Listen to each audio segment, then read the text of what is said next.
This movie tells a story about Alice and Celine, who live a traditional lifestyle with successful husbands and sons of the same age.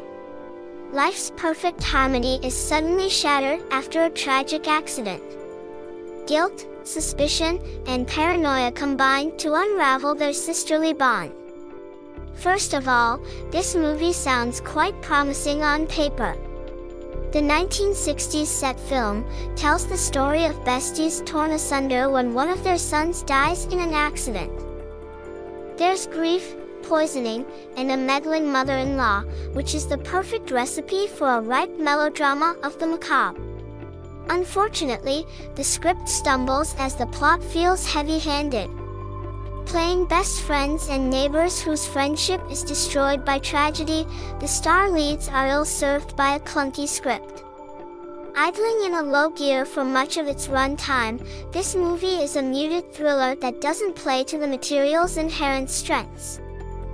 Rather than ramp up the pulpy fun of the story, the movie is gratingly tasteful. This mid-century melodrama is reconfigured as overlit, piano-soaked streaming filler, all empty spaces and digital sheen. This is a domestic drama that throws two women into the same space and steadily ratchets up the tension between them.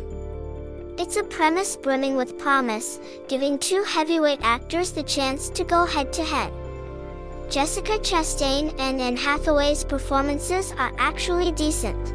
Unfortunately, though their characters live next door to one another in identical houses, they seem to belong to completely different worlds.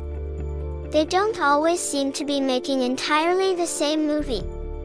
Chastain gives the reserved performance. On the other hand, Hathaway's sly and high-gloss vamping approach points to a more brutally amusing one.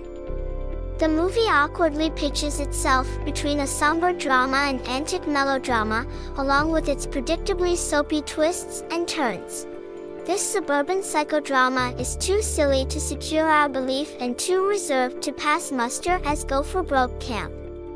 Neither actor can quite lock onto the other's wavelength, an issue that appears to stem from the movie's uncertainty as to how to play the tone.